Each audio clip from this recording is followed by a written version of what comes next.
सुप्रभात बच्चों, मैं आज आपको आपकी पाठ्य पुस्तिका वसंत का पाठ 5 चिट्ठियों की अनूठी दुनिया का रिवीजन दे रही हूँ। और इस प्रकार है पाठ का सार।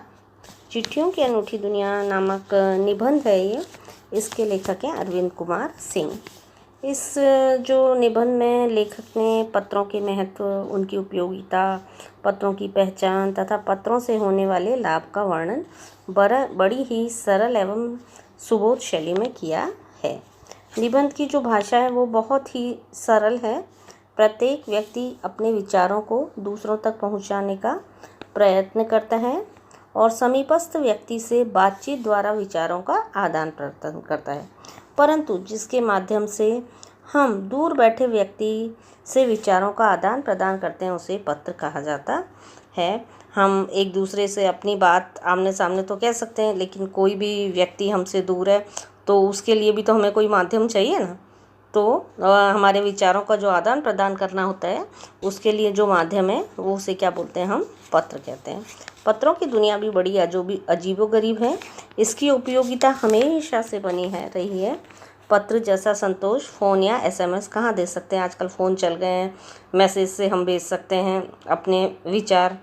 लेकिन जो अच्छा हमें जो भावनात्मक लगाव जो होता है हमारा एक पत्र से ही होता है। दुनिया का सारा साहित्य पत्रों पर केंद्रित है। पत्रों का भाव पूरे विश्व में एक जैसा है, भले ही उसका स्वरूप अलग ही क्यों ना हो। पत्र के अलग अलग नाम हैं। इन्हें उर्दू में पत्रों के भी अलग अलग नाम, अलग अलग भाषा में अलग अलग नाम से पुकारा जाता है पत्र को। जैसे कि उर्दू में खत कहते हैं, संस्कृत में पत्र कहते हैं, कन्नड़ में कागद कहते हैं, तेलुगु में उत्तरम या फिर जाबू व लेख कहते हैं तथा तमिल में काडित कहा जाता है। तो अलग अलग भाषाओं में पत्रों के नाम भी अलग अलग हैं। पत्र ऐसे होते हैं कि जिनमें हम अपनी यादों को सहेज कर रख सकते हैं, मतलब अपनी जो यादें हैं उन्हें संभाल कर रख सकते हैं और पत्रों को खोलकर हम बार बार पढ़ भी सकते हैं। भारत में प्रतिदिन 4.5 करोड़ चिट्ठियां डाक में डाली जाती हैं। पत्रों की उत्सुकता सभी को होती है।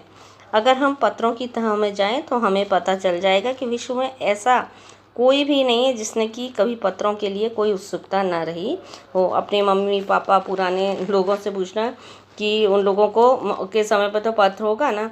तो आजकल तो मैसेज वगैरह पढ़ लेते हैं, लेकिन उस समय पत्र की भी बड़े उत्सुकता से इंतज़ार रहता था लोगों को। हमारे दादी दादा, उनसे आप पूछ के देखना ज़रा।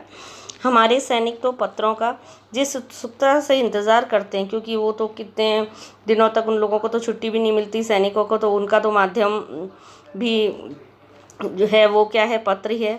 उनकी कोई मिसाल नहीं है। आज देश में ऐसे लोगों की कोई कमी नहीं है जो अपने पुरखों की चिट्ठियों को सहेज कर रखे हुए हैं।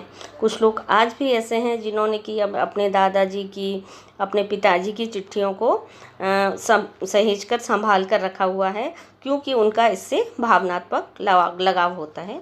बड़े बड़े लेखक, पत्रकार, उद्यमी, कवि, प्रशासक, सन्यासी या किसान, इनकी पत्र रचनाएं अपने आप में अनुसंधान का विषय है। मतलब इनके जो पहले जो नेहरू जी का जो पत्र का भी एक लेसन आपने पढ़ा होगा, वो पत्र तो वो भी एक अपने सिलेबस में आ जाते हैं ना। तो वो पत्र भी हमारे अभी तक हम उन पत्रों को पढ़ते हैं।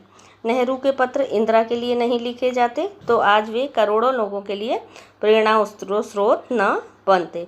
नेहरू जी अपनी पुत्री इंदिरा गांधी के लिए पत्र लिखते थे ना। वो अब अपने शायद 7th में पढ़ा होगा, हो सकता है, जो पत्र लिखा था नेहरू जी ने अपनी पुत्री इंदिरा जी के लिए। सभी महान हस्तियों की सबसे बड़ी यादगार या धरोहर उनके द्वारा लिखे गए पत्र ही हैं, क्योंकि पुराने समय में फ़ोन, SMS ये सब कुछ तो हुआ नहीं करता था।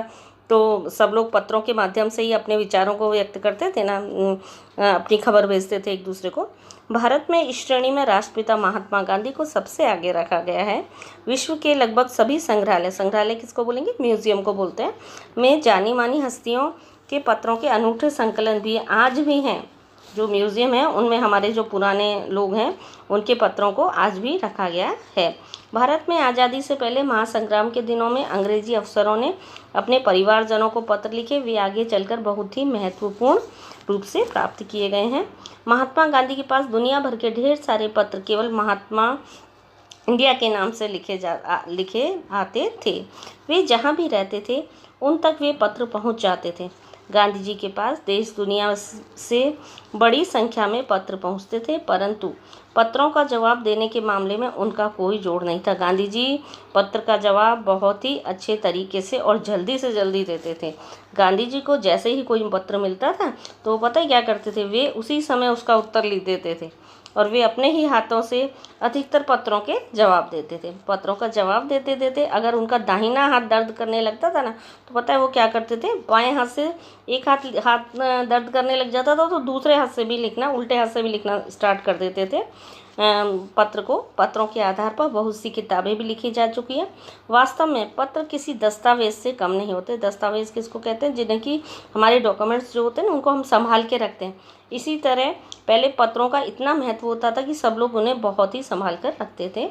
पत्रों का आकर्षक संकलन कई रूपों में आपको देखने को मिल जाएगा।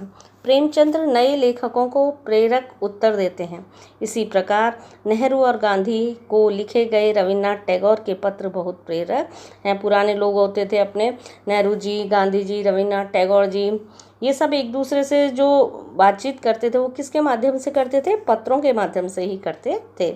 पत्र व्यवहार की परंपरा भारत में बहुत पत्र व्यवहार तो बहुत पुराने समय से ही चला आ रहा है। पहले किसी समय में कबूतर संदेशवाहक हुआ करते थे, उसके बाद उससे पहले घोड़े हुआ करते थे हर कार्य के रूप में।